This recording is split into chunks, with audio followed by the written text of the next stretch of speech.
who is a good friend of mine, so a batchmate of mine in UPLB. So Dr. Chester Davalos has a Bachelor of Agricultural Chemistry, cum laude in UP Los Baños. Okay, he is also a top notcher in the chemistry licensure exam in 2002, and then he got his MPhil in Cambridge University in UK, and then he went to Hawaii to pursue his PhD in biophysical chemistry.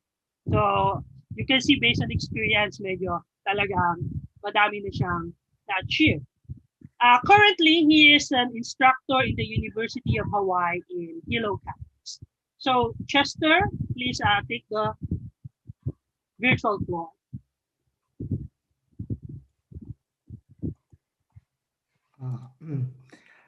Salamat, Kapitan Aguila. Ita-transfer ko ngayon kayo sa aking screen. Ba't ayaw? Okay, ayun. Saglit lang.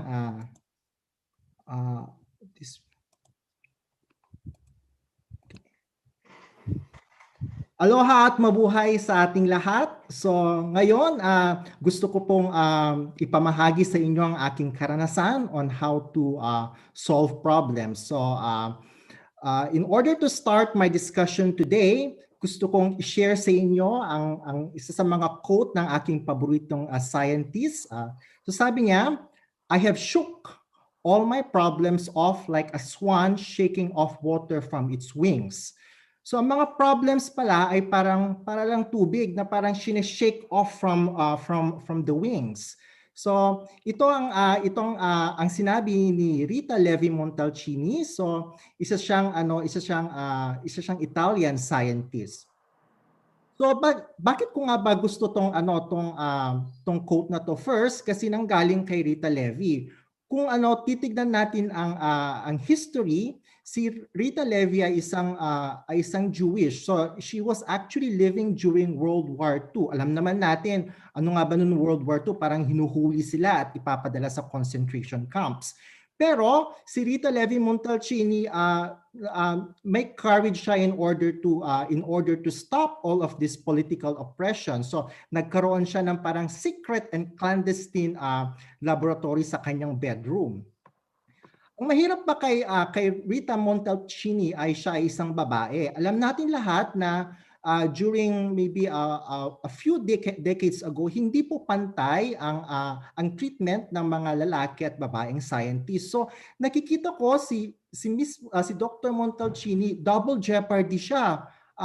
Against all odds, but she was able to succeed. In fact, naging Nobel Prize siya ng Physiology noong 1986 ata.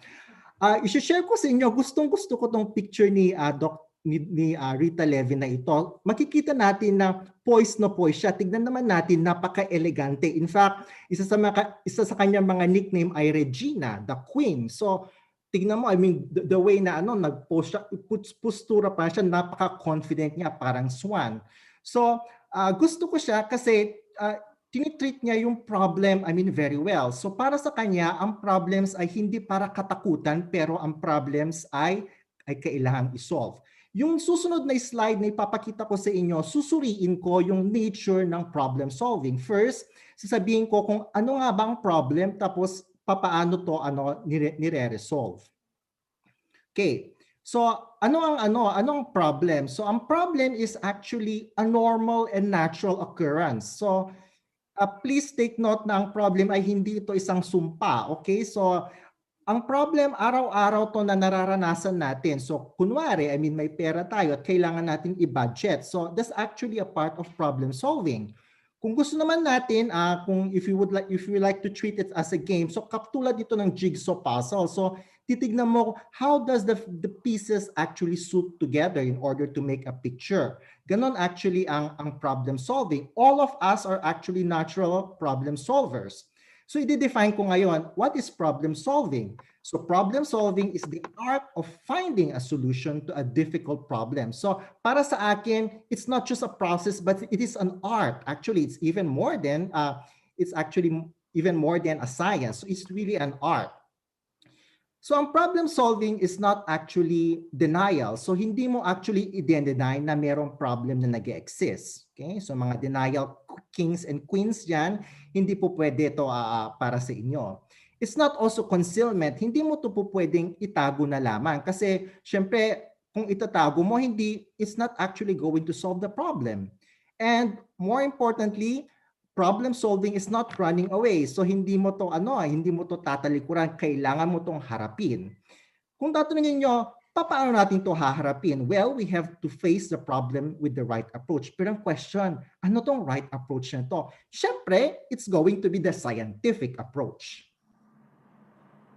Okay? So, nilagay ko dito, ano nga yung scientific approach, to problem solving. First, we have to identify the root of the problem. So, we are not going to only identify the problem, but the root. Ano ang ugat ng problemang ito? So, hindi rin to identifying the consequences or the effects of a problem. It's actually the root. So, gusto kong ihalin tulad ang say for example, ang pagtatanggal ng mga damo sa garden. So, para tanggalin talaga yung weed na yung kailangan i-uproot mo siya. Kasi kung puputulin mo lang yung mga dahon, well, maybe next week tutubo ulit yan. So, kailangan yung root i-uproot mo siya. Tapos, gagamit tayo ng critical thinking skills, okay? In order to find possible solutions, okay, of the problem. Kung sinasabi, ano tong critical thinking skills? So, ang critical thinking is actually, parang yung sinasabi natin nung bata tayo, mag-isip-isip-isip ng isa, dalawa, tatlo. So, pinag-iisipan to. It is actually an internal reflection. So, tinitignan natin, ini-evaluate natin yung mga information, pina-process natin. Tong critical thinking, hindi to padalos-dalos na solusyon. Dapat it has to really internalize and digested over time. Yun pala, yun ang paghahanap ng possible solutions. And the last one is that we have to select the best solution. So, kung sinasabi natin best solution, ito yung katulad ng sinabi ni Jeffrey kanina. Kung gusto mong mapadali ang pagsosolve ng isang problema, humanap ka ng tamad kasi yun talagang pinakamadali ang ibibigay sa'yo. So select the best solution, the most practical, the most affordable. Okay, kung tatanungin nyo sa akin, sinasabi mo yan as scientific approach kasi ang dali-dali namang mag-solve ng problems sa school, pero actually hindi lang sa school may problems sa totoo lang. Ang totoong problem natin ay actually mararanasan natin sa tunay na buhay.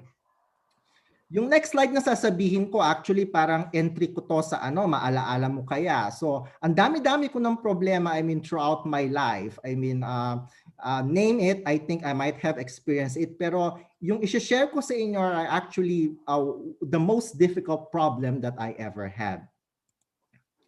Okay, so ito yung pinaka-complex na problem na meron ako. So actually noon 2 years old pa lang ang aking anak, nakita namin actually yung symptoms ng Asperger's syndrome. So ano nga ba tong Asperger's syndrome na to? So it is actually part ng tinatawag nila na autism spectrum disorder. Okay?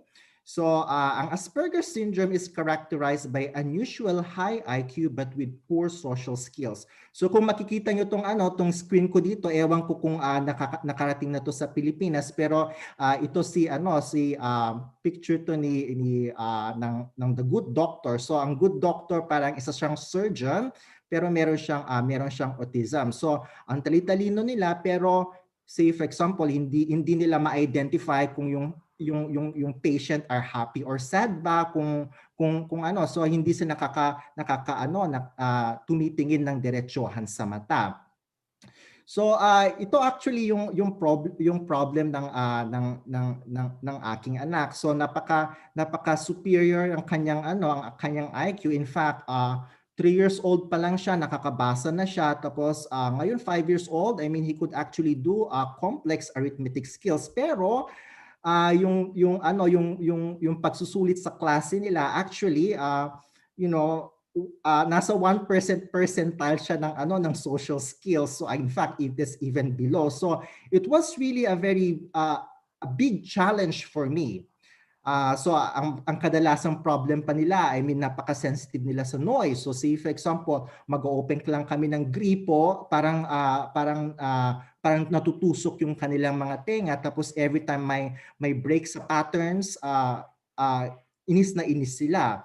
So paano namin ni-resolve tong problem na to? Okay? So magbibigay ako ng acrostic sa inyo. So it's actually solve. Okay? So here are some of the strategies in order to solve a problem. Okay, so first, you have to simplify before solving. So, say for example, katulad sa mathematics, natututunan natin, kung makakita tayo ng perfect squares, kailangan kunin agad yung square root. Kasi pag in-expand mo yung mga terms, naku, lagot ka, gagamit ka ng quadratic formula. So, start pa lang, i-simplify mo na yung yung problem. So, ang analogy nito, I mean sa aking anak na si Mateo, alam namin yung mga stimulus na nag-trigger ng kanyang violent reaction. So, para sa akin, kailangan iwasan mo na yung stimulus na yon kesa naman you have to deal with their tantrums. Okay? Tapos next, letter O, observe previous examples. So ito yung sinasabi nila na magkaroon ka ng parang literature survey. So ano nga ba ang nagawa na noon? I mean, para hindi mo na kailangang i-reinvent pa yung wheel. Kasi pag i-reinvent mo, natural, I mean, mas magkakaroon ka ng time and effort that will be lost. Tapos next, solve is list down all resources. So kailangan alam mo yung arsenal of tools mo.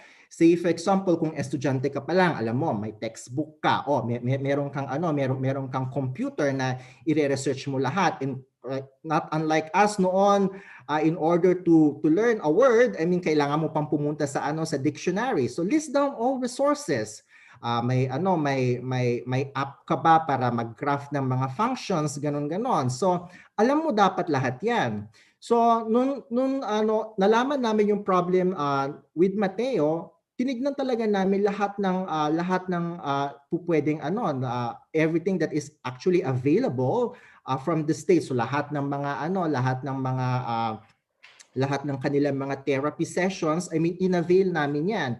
In fact, bumalik pa sa eskwelahan ng ang aking misis para mag-aral ng special education para malaman lang namin yung mga theoretical background ng syndrome na ito. Tapos letter V, vanish insignificant concerns. So okay, so sa math, hindi po ba kung meron kang napakaliit na number, kung i-square mo siya, magiging mas maliit siya, parang ganon. So lahat ng mga hindi gaanong significant, I mean dapat tinatanggal natin yan sa buhay natin. Say for example, yung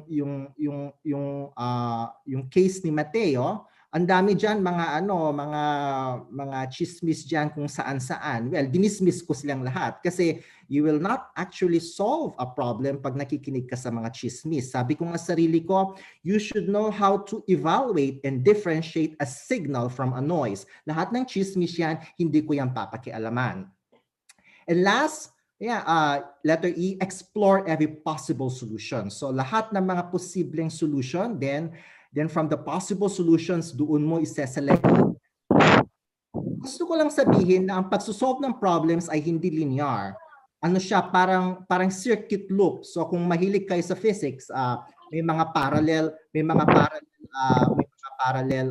resistors diyan, may mga series capacitors, etc., etc. So ganun ang pag-solve ng problems is a circuit. Okay, it's not just linear. I mean, may feedback may feedback loop yan. I mean, kung ganito mangyayari, babalik ka dito. So it's actually a very dynamic process, okay? Kaya ang ganda-ganda. I mean, if we are going to see na ang problems lang pala is not to be feared. It is actually just meant to be understood and to be solved. Okay? And gusto kong sabihin na hindi lang theoretical yung sinabi ko sa inyo, napatunayan ko to. I mean, all our efforts have been paid off. So, ngayon, I mean, here is my son, I mean, Mateo can now make some eye contact. Napakahalaga ito. And he started to actually play with us. Tapos kung may visitor, ginigreet na niya. Tapos actually the best surprise that I could ever had, I mean, nung in-evaluate siya, sinabi na pwede na pala siyang mag-attend ng inclusion class. So kasama niya na yung mga normal student, which is actually a very para sa akin problem solved talaga. Okay? So yun po yung aking presentation.